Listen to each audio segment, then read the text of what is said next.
Hello everybody, welcome to another battle report. Today we'll be playing Darktide the Miniatures Game. It's going to be me, Matt, and another Matt. Yep, it's me. So the two Matts. Ain't confusing at all. Okay, so we set up the first mission, and that's where they all are. We've got 6 poxwalkers, and they can constantly respawn one at a time from that little square there, or hex there. And there's the command terminals. So we're going to get straight into it. We've made our little deck to say who's, well, the activation kind of like an order. initiative deck, isn't it? It is, yeah. It's like you're going to reveal cards and that'll tell you whose turn it is. Yep, so. It's quite nice and simple. I like that. So the first person is? It's that poxwalker, and it's going to be that poxwalker in particular. So Yeah. it's the chap with the axe, which is this guy. Which is completely unfortunate because he's right near the front. So when it comes to activating one of these traps, we go over here and look at their behaviour. So this is this is their priority, isn't it? Which behaviours so they do. if possible, he wants to fight straight away. Currently, he can't do that because there's no one adjacent to him. Nope. So his next priority move is a move, which is 3 squares. 3 hexes. So let's go it that way, and he's going to try and get the Psyker, and then he's going to fight. Yes, he is. So that's going to be 4 dice, which is the 4 attacks. Yep. Kind of the basics of like Warhammer 40k, where it's just hit roll, no wound roll, which is quite nice. So it's nice and simple. So yeah, you're just hitting on 4s. Yep. Simple And as that. the Psyker gets to fight back at the same time with 3 dice. Yep. Because the Psyker in this case has got a staff with 3 attacks and has to roll 4+ to hit. Yep. So we'll show you what to do with the dice after. So I have these dice rolls here. So I have to roll 4+ to hit. Yep. And so Poxwalker is hit with 2. And you've got a critical hit. Yep. I failed there, and then I've got 1 hit and 1 crit. So 6s are crits. Yep. And they cancel each other out first, and that's kind of the priority thing to do. You don't have any crits currently. No. But my crit, because you haven't got any, it's going to get rid of one of your 5s, correct? That's correct. And then the other 5 is going to be getting rid of the 4. So that's it. No one hurts each other at all that time. Cool. Great, and that's the end of that action. Yeah, so this kind of plays a little bit like Kill Team, doesn't it? It is. It's based on the Kill Team rules. Yeah, I feel like this is a system. great kind of entry. From what we played a little bit beforehand, just to kind of get the rules so we know what we're telling you. But I do think it's a great entryway into Kill Team. This is, if you've got like kids or someone who's not a war game or anything like that, this is a really nice entry level way in. And it's nice to get a bit of a range of minis as well. Which is quite nice. Yeah, I agree. But yeah, let's do the next initiative. Yeah. It's going to be one of the operatives. Okay. And this one you can pick any operative, can't you? So let's do the Psyker while she's currently facing down that box wall. Probably not a good idea because go on. we shouldn't probably activate that one at this point because technically the only thing which can be attacking it is pretty much in base-to-base combat with it already. Oh, okay, yeah, good point. So it's probably best to try to find somebody to activate and destroy that one at this point. Yeah, let's do the Ogrim. Okay, the Ogrin's gonna have a go. So the Ogrin's gonna shoot. Or So- we could move it forwards if we want. Yes. Move a square. Yeah, moving forwards a little Or bit. hex. Yeah. So what was it, 4 attacks? Ripper Gun has 4 attacks and hitting 4+, 6 is a criticals. Cool. So we've hit with 1. Okay, so now he rolls 3 dice to see if he can save it. In this case, he's rolled no 5+s because he saves 5+, and so he's taken basic damage. So how much is the... that was that chap, so it's going to be 4 damage. 4 damage. Okay, so we put down a nice bit of 4 damage on him. So these guys, Wrong way around. so these guys are 8 base health, 8 base health, yep. and then each one of the operatives has different health. They all start with 10, apart from the Ogrim, which has 15, and they have a 4-up save. Yes, Just a flat across all operatives, all the enemies, 5+. So yeah, it's quite nice universal flat rules, which is quite cool. Yeah, nice and quick and easy. Yeah. So that one. So Ogrim's gone, so his ready marker is done, and then we're on to the next person, which is going to be the Hammer Poxwalker, which is the other guy who's really close. Hey, so yeah, again, doing the priority thing. He can't fight immediately, so he's just going to move forwards and do a fighty fight. Yep. So 4 4 attacks. dice. Hitting on 4s. So 2 hits. And the Ogrin fights back as well at the same time. And Yep. the Ogrin has 4 attacks, hitting on 3+. Let's go up to 6 critical. Yep. So the 2's missed. So let's go 5, and a 3/2. So here's a thing. So you prioritize. So the 6 Will be doesn't cancel here. no. It's these that get cancelled here, and then the crit goes through. Yep. So the 6 will cause how many wounds? 5. Cool. So that gets rid of Yes, it does. this guy. So he's dead and out of the game, but might respawn later on over there. Yep. So we just quickly go on to the next one. Another operative. Who do you think now? I'm thinking, Flamer? yeah. So let's go 1, 2, 3. And what's the range on her flamer? Flamer has a range of, I think it's 4 squares. So 1, 2, 3, 4. Yep. And there's, so these are cover, not cover, these are like terrain obstruction, yeah. So there's nothing obscuring, which is nice. So how many dice? Like 5. That's that 5 dice, yeah. So yeah, I think the flamer is definitely probably one of the stronger weapons here. Yeah. Doesn't auto hit, but it is a 2-up, which is quite nice. And that's a pretty good roll. Yep. So now we get 3 defensive saves with the thingy, and rolled 6. Pretty good. Yeah, with the 4s. We need 5s, don't we? So Oh yeah, you do. the 6 can save the critical, so that's gone. And then he's going to take 2. boatload of damage. So he's dead. So he takes 8 total, and that gets rid of him. Next one. So it's the one with the The club at the back. yeah. So he's going to move forward 3. Yeah. 1, 2, 3. Gets the next one straight away. And that's the other one. That was the guy who just died. Hey, which is great. So flip the next one, and it's another operative. So that one has been active. That one there's been active. And then let's do this guy. 1, 2, 3. Now on the veteran's weapon, he doesn't have a range on his weapon because he can shoot across the entire board. Yeah, you can. Which is cool. So he's going to use his hotshot volley gun. Yep. So it's 5 dice. We're going to shoot that one then? Yeah, shooting the fat guy. Yeah. So 3 ups. That's pretty good. Yes, got critical. So he needs, he needs to make 3 5-ups. Oh, that was that one there, wasn't it? Yep. So yeah, So we get rid of the 6. crit, and then the damage. The basic damage for this is 3, so he takes 9. So he's out of there. Gone. Nice. So you can see this game plays pretty fast. Yeah, it's nice. Yeah, you do start adding like equipment as well, so you get like extra weapons, different armaments, and special rules to. Well, Yeah, if you wanted to play like a campaign game, you could, couldn't you? And do like all the missions back to back. Yeah, you can. Like I say, it plays quite quickly, so you could bash out a couple of missions in a couple of hours. It's a bit of a beer and pretzel kind of game. 100%, yeah. If you want to play something miniatures based and in the 40k universe, and you want to take your brain out a little bit, not so heavy with the rules. Fat guy's just gone. On to the other one. Tentacle boy. He's going to go 1, 2, 3, and he's going to bash the guardsman. Oh no. So, guardsman fights, and the guardsman has a gun butt. Cool. I've got 4 attacks, hit on 4s. I hit on 4s as well, so those 2 completely miss. So 1, 4. Cancel each other out. So it's like a day for the Imperium so far. And last card. Last one should be the last operative. So, yeah, she might as well do her thing. So we can move away from the enemy. Yeah, so if I was to move, say, here, I then can't target. See, last pistol is probably better to use than the staff as well. Yeah, that's what I was saying earlier. Yeah. So yeah, if I was to move from here to there, I can't shoot because I'm obstructed. So I could move, say, there. Yep. And that's not obstructed. So yeah, let's use the las pistol. It does seem like the better option. It's better to move away. And it is, isn't it? so yeah, 3 ups. Ooh. So 1 crit, 1 hit. Okay, 3. So I'm going to do another 3rd. So the 6 ignores the 6. And then the last pistol basic damage is 2. So it takes 2 bits of damage. So there we go.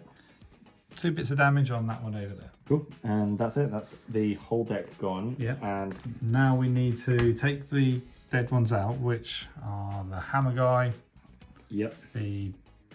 We'll put the big fat guy back in because we're allowed to. Well, we have to put 1 chap back in. Yep. So then it's the chain guy and the hammer guy. Yep. So those 2 are out. So we move them to one side. So they're going to be over here. Pop the fat guy back in, and then we give it a shuffle. Yes, we do. And then we flip these over to show they're ready to go next turn. And reset the initiative order. Yeah. All right. So then, turn 2. So yeah, we're going to go. I'd say it might be good to try to end that one in the corner first. Yeah. So let's start with her. Just done exactly the same thing I did. Do you want to maybe do that? Yeah, I think that's a good idea. Yeah, flamer, because that flamer weapon is just gnarly. Yeah, so 5 shots. Yeah, the zealot, 2 ups. Oh, yeah. All hits, so 3 defensive rolls, 6 cancel the 6. And then it's going to take 8 damage. So he's dead. Yeah. Alright, then on to the next card.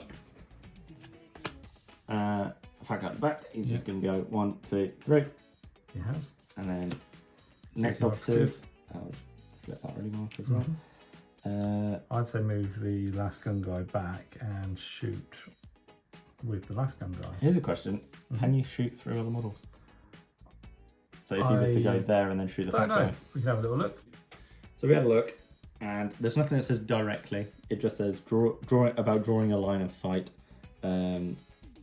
between the center of the operative's hexes or the hex in question, and that it doesn't cross one of those. Not about whether it crosses other operatives or other enemies. So I say we can shoot what we like. Well, if my thinking is, if he can target the entire map, he can shoot over one dude's shoulder and hit the guy behind him. He's that accurate. Okay then, let's play it that way. So the veteran is going to take his 5 shots with his hot shot las gun, and he's going to shoot the fat guy at the back. Basically, he's just seen him turn up again. He's like, nope, you can go back. Sit down. Yep. So 3 hits. Okay, 3 5 ups. All failed. And he does. He sends him back to the farm. Come here, guy. Cool. Right. So his ready marker is done and dusted. And then on to the next card, which is Tentacle Chat. Which is on the front. Now the veteran's about to get whacked. Come here. This is for shooting my mate. Right. So 4 dice for Tentacle Chat. And I need 3 for the gun butt, 4 ups. Ooh, 2 crits. 2 4 pluses for me. Oh, you got 2 crits. Yeah, okay. 2 crits, so everything's cancelled out. Okay, yep. So yeah, the gameplay's really fast. Yes, it is. 1, 2, 3. And you're going to shoot the guy with a club.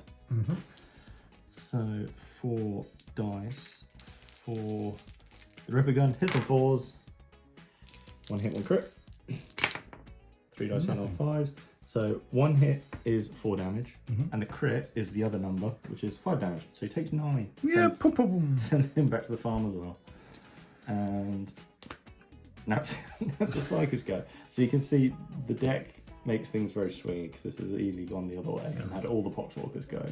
So 1, 2, and we don't want to get into close combat because we've turned out that a lasgun is better than being a Psycho. Yeah. So I don't need my powers. I have a gun. I have. Oh yeah, see, the Emperor protects. Okay, so 3 dice. Here we go. Oh yeah. Fair. The Emperor, the name of my gun. 4. So we lost. Yeah, so take 2 damage, I think. Yeah, I think so. Yeah, yep, 2 damage. So. Okay, well, that's that one. So we've got the last 2 cards to go, which are going to be the 2 dudes who are dead. Brilliant. Right, so end of turn, new initiative deck, and the fat guy's back. So we think we've made one little faux pas, which I think is the order of combat. It matters who is the active person at the time, because they might be able to cancel crits in a certain order, which means that some crits can kind of slip through the net and you might not be able to cancel them. So we're going to kind of purposely do a little bit of combat in a certain way to kind of see if we can show it off. So, okay, so we can show it off. Oh, good. So, right, so the veteran attacks with his 3 into melee. Yep. So I roll this. Okay, this works actually, because we've got some decent dice rolls. And I'm going to roll 4 dice for the Poxwalker. Yeah, so. And that is the rolls. So you've got priority technically. So I've got priority, so I can go, right, I can cancel. So you're attacking with a this. 6, and I'm going to parry You with a can 6 parry because it it's with a a critical. 6, so I get rid of that plus. Now Then it's it's your my turn to go. turn to activate something. Now I'm going to push forward a 5. Cool. But unfortunately, I've got to use. you can use a 3 to parry that, can't you? Not with a gun, but. Oh, what's So the I've gun got butts? to use the 6. Oh, yeah, it's 4 plus. So the So- 3, you can pull the 3 away because the 3 Yeah. doesn't count as anything. So I'll take the 1 as well. So that means I've got to use the 6. You use So, 6 to do that, yep. and that pulls away your 5. Yep. Then that leaves the 4. Which puts me Damage is 2, so the veteran would take 2 2 hits of damage. So if this was the other way around though, Mhm. and I had activated it and I'd push forward, say, the 6, and you had no 6s left, but you had the 4, you've got nothing to parry my crit. No. So you would take the crit damage, Yep. that would disappear, and then I would take this. Yes. That's what we've been missing. So it does matter who is the active person. Yep. You have to do kind of a back and forth parry, which is again very similar to Kill Team. So in this case here, that was it. Yeah, that was the veteran's go. He kind of tried to fight him away, took some damage for his troubles. Okay, then on to the next one. Oh, another This guy. operative. So Is it worth using? Should we try that again then? Let's do the.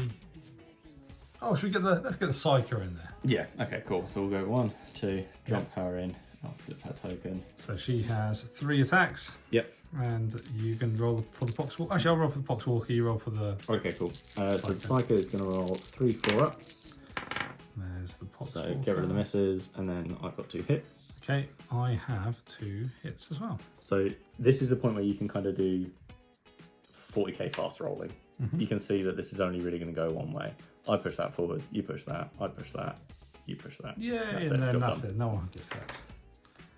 So yeah, there's a moment where you can do it. So here you go again. This is another day for the Imperium. Yay, should we go for. Let's, I think we should speed this up. So she's going to fire a flamer into combat. Oh my god. Which is mental. Oh my. So yeah, if you want to, you go ahead and roll the flamer. I'll do my defensive rolls. Oh no, okay, you do those. Yeah, I'll I've roll, done I'll roll the defensive flamer then. Get rid of the ones. Everything else hits. Okay, so all of these are non-saves. So 6 damage. 6 damage. He's already got 2.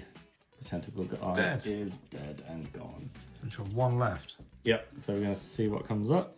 And he's going to start He's walking down making the his pitch. way. 1, 2, 3. Make his way down to. So this is the thing, like, you know he's gonna go at Yeah. some point, but he's got no choice but to run towards him. Yeah. So tentacle guy's gone. Yep. And there's the Ogrin. Ogrin. So Ogrin's gonna fire off his Ripper gun. Should we walking forward first? Oh 1, yeah, 2. absolutely, yeah. Yeah, let's go Point for blank him. Oh, there you go. That's what he gets for point blanking. 1 hit. So you've got 3 5-ups to make. Oh no, he takes 4 damage. that. Wow. Surprised at that. Alright, so then we're going to make a new deck and bring a new. Yep. Thing so, on. So you for can see, like, intensely- there's a definite onus on you to kill 2 in 1 turn. Yep. If you're only killing 1, then you're gonna have trouble. Alright. And this is obviously the first mission, so they do get harder and potentially more come onto the board, and you get swarmed a bit easier. So, new initiative deck. I'll pop all the ready markers. Okay, and the first person is an operative. Cool. Now, so is it worth having him attack this guy? I think so, and then we can. Okay. I think we need to get everyone like moving forwards as well. Yeah, well, I'll do defensive roll for this one. You do Yep. the attack. 4 dice hitting on forwards. I've saved none of them. Oh, big hit.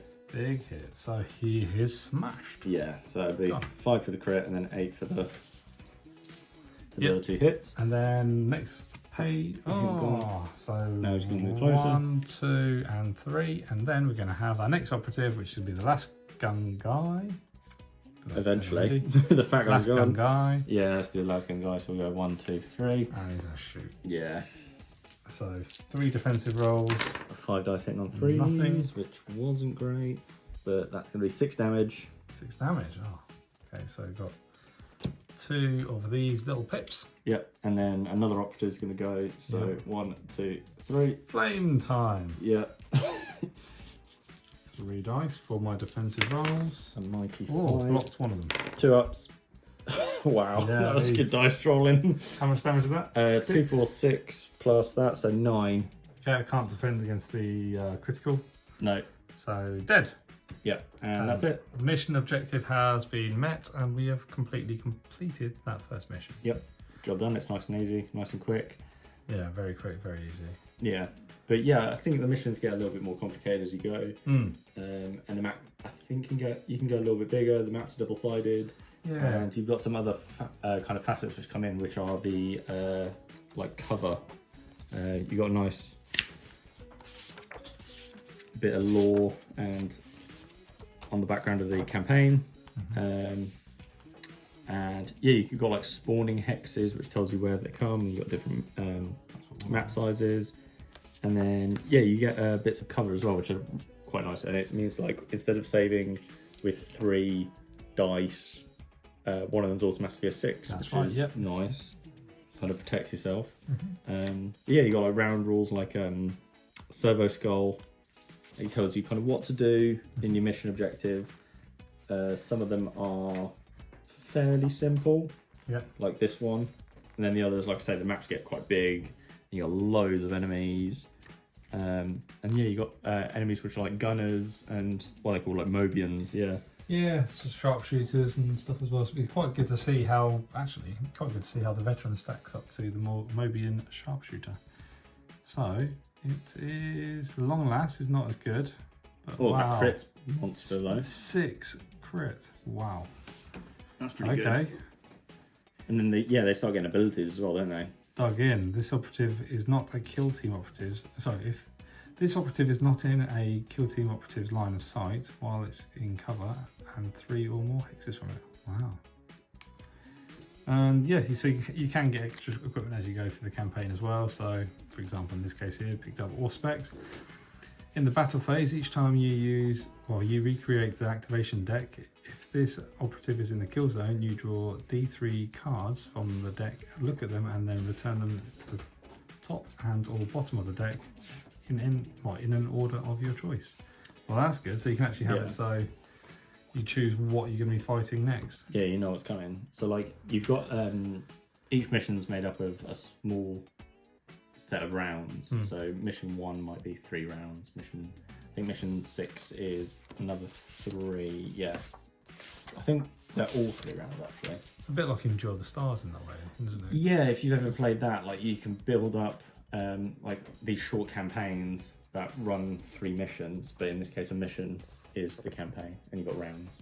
But yeah, there's nothing stopping you from making your own scenarios, potentially using other models if you wanted to proxy them in. Yeah. If you wanted to do like a campaign against, I don't know, like Corn Bloodletters, you could kind of beef up the attack, maybe make them like 4 attacks, 3 to hit, and boost the damage up. Yeah, I think this is like a really great base to build off of if you wanted to kind of use some different models. Again, nothing stopping you from making all the Mobians Necrons. So yeah, and again, there's nothing stopping you from maybe printing like different maps off and putting a hex layer over the top. Yeah, good little entry into Kill Team as well, kind of teaching that parry.